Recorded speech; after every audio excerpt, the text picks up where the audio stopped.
Hey guys, EmoTempest here. After the Crystal Cup in Boston, I have Sam Prime. Hey guys. And Andy / the Warsaw, my teammate. You guys are familiar with him. Both of these gentlemen are Petit Cup winners. I have Tampa and it was Kansas, yeah. I couldn't remember. So, well, yeah, we're just here to talk to you guys, give you guys our tournament report, if you will. I figured it'd be cool to have all of us here. The Chocobro, one of the Chocobros, and then you know us already from, all of our ventures. So, Sam, you want to take it away?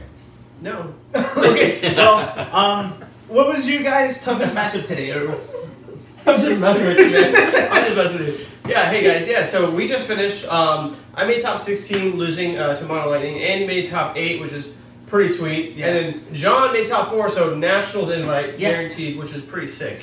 So unfortunately, what that means for us is me and Andy will now be battling locally in all the qualifiers to try to get those spots. Luckily, our locals is like 5 people big, so if we make up 5 more people, well, I might have a chance. Plus the Tampa people will be there. Oh, okay. That's true too. Which are basically made up. Yeah. The other Chocobros will have to, get in there because unfortunately they couldn't make it this time. But so what did you said top 16? What was your top 16 match? My top 16 match was Mono Lightning. I feel like I lost to myself against Mono Lightning. Not because I made misplays or glaring errors. It's because for like 2 weeks up until the event, I was just testing Mono Lightning. Most particularly Mono Lightning with Urangers and Goblins. And I was trying this list with Nicholas online. He was helping me really confining down to exactly what I wanted it to be. And then the last minute I switched decks. And I don't think that my deck was bad. But I did make some changes to it. I made some changes to Chris's list, and Chris's list was better than mine, more refined. And I made some changes that I don't think worked out. But I think the real problem is that I tested all that time, and I knew Alua was the best card in the Mono Lightning deck. Yeah. And then I built a deck that loses to Alua. Oh wow. And if you take a look at Akimoto's list, he just has so many more answers to Alua than I do. Yes. You can tell that he put in the work for testing. That. Okay. Also, you guys will probably find out too. Matthew Okimoto took first place with Congrats, Matt. Congrats, Matt. With Earth Ice. I think we're all hoping that you lost because we wanted Florida to take it home. So we're really hoping Max won that. Yeah. But we're not sad that someone we're glad that you won. And now, Andy, could you tell us what happened in top 8? So my only loss in the whole regional was to Matthew Okimoto. Yeah. That's it. That's the only one who beat me, and he ended up taking, so I don't feel too bad. Yeah. But my God, that matchup was definitely refined to destroy my deck, which you guys know, I do pilot Mono Lightning. That's the only deck I pilot or have piloted in major events. I do tend to try other things, and I'm very bad at them. But knowing full well that Lua is one of the cards to play. If you're not playing it, you're playing Mono Lightning wrong. It was one hell of a matchup. I mean, I managed to at least get game 2 off of him. But game 3 was just it looked like it was in my favor. Right? Yeah, it looked like it was in my favor for the first 2 points, but it never was. I mean, I could see it in his hand advantage and the fact that he's not sweating. He's not sweating what he's putting down. Every time he does play any sort of card or anything, any searcher or anything, he just has advantage. So in my mind, I'm just what do I keep to, balance out? Or if it does go bad, if he's making me discard 2-3 cards, in 1 turn, how do I balance out from that? Yeah. The answer is, and this is a spoiler, you don't. Yeah. Trust me. Yeah, I would say that so I sat on Matthew's side because I wanted to get that California perspective. Oh, of course. And I'll tell you that I have never seen someone with more patience. There was a chance where you would turn to Alua, and one of his best options was to Shantoto. Because it was just that big of a deal. He had drawn really awkwardly backups. His only other backup in his hand was Devout. He was on 1 backup. So he could Shantoto. He thought about it for a long time and thought about Shantotoing. And then the next play he still had a Devout, so the next play wouldn't have been so bad. He would have pitched 1 card, played Devout, and gone to 3 backups, or even 2 backups and then cracked the Devout to put 2 guys in more. That being said, he didn't do that, and he just waited so patiently, took some early damage from you, and then just came back super strong. Yeah, he did mention to me that I believe it was his top 16 match against Water Wind Standard units. He had to Shantoto for 1 Ranger because he had no answers for that. So But he said it. That was his last resort. Yeah. He was being patient. He was trying to wait to get an answer out for it, but it never came. So, that was. And I guess I forgot to ask too. What were you playing? I was playing a similar deck to Akimoto. I was playing a Ice and Earth deck, and it was pretty sweet. I would recommend it. I think that the mono lightning matchup is very hard. Akimoto didn't make it look hard because he's just that talented, but it is a hard matchup. But if you want to beat Ice, it's very good in the mirror, which is I think the reason that a lot of actually, I say maybe it was just myself and Akimoto that piloted it yesterday. I didn't see anyone else. I don't. Yeah, that is the reason we brought it, and the reason that there was a mono ice in top. Yeah. That's it. And fire ices. There's the reason that Chris suggested the deck to me too, because it does beat the mirror match. It beats the ice deck. Okay, that's good. Yeah. And which I was kind of hoping to see more. Ice. You know, yeah. So, in my all of my 7 games of day 1, I didn't have any ice. So I would like to see the breakdown because I did hear that a lot of people saying that I didn't see enough ice. So I played against ice 3 rounds. I think I only played ice in the top 8. Yeah, I played against ice 3 rounds. Yeah. I won all 3 of those rounds because again, like the ice earth deck is built to beat the ice deck. Mm-hmm. Yeah. And then like round 1, the player to my left was on mono ice, and his opponent was on mono ice, and the player to my right was on mono ice. So I was like, wow. Okay. Okay. Oh wow. So it would be interesting. Maybe just all 5 of the ice players were there, but I think 2 copies did make top 8 though, right? What? Or top 16 at least. For what? Mono ice. No, there was 1 mono ice, 2 fire ice. In top 16? Yeah, and then you guys with the ice earth. Okay. Yeah, those were the only ice variants. Yeah. Okay. Not too bad then. Yeah. A lot of mono lightning though.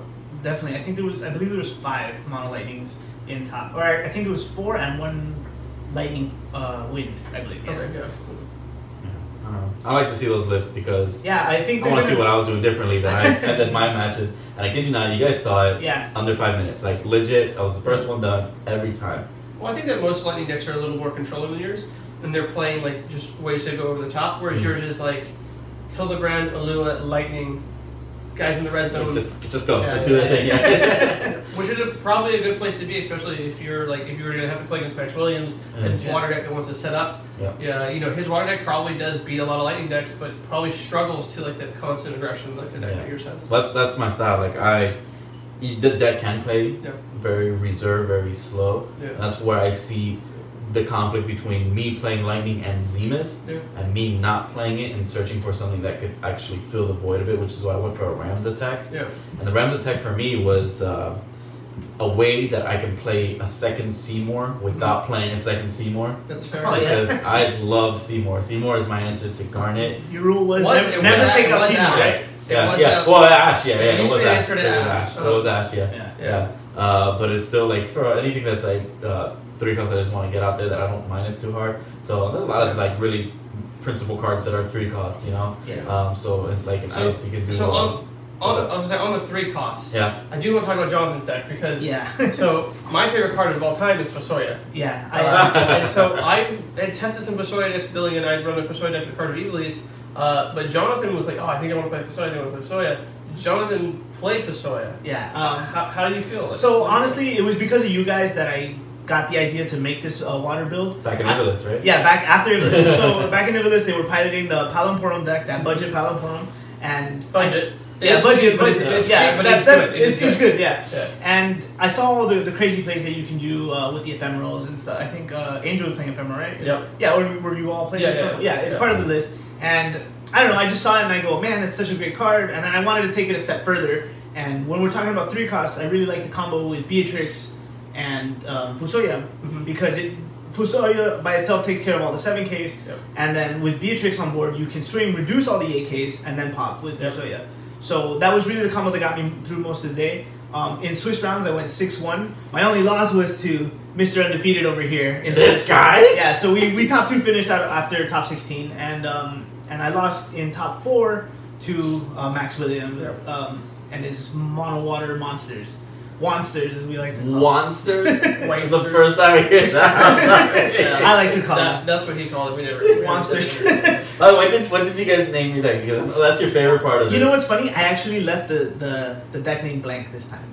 And that's actually ironic. Yeah, I always named the deck and I left it blank also. Really? Yeah. We filled it out the last minute. Yeah, we were, and I was just like, I didn't have a name for it because I originally didn't anticipate playing mono water at all until like a night ago, like Thursday night.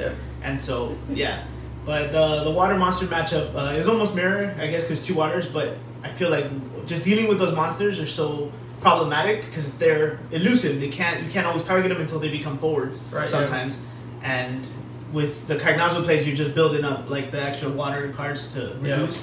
And yeah, it was a good match. Particularly Green Dragon is a problem, I think, because against your deck, like, so when they activate their monsters, like, it's not a big deal. Usually you can just ping them at the time, right? Yeah. But Green Dragon is an AK with Waka, and so a lot of your ways to deal with those bigger monsters is Beatrix attack, lower it, or play Cognazzo, or play a Cloud of Darkness and lower it. Correct. But you don't get to do those if they activate Cloud of Darkness in defense. Exactly. You have Tomberries. Yeah. That's the only. But I'm not playing Tomberries. Yeah. So I couldn't fit them in. But I really wanted to.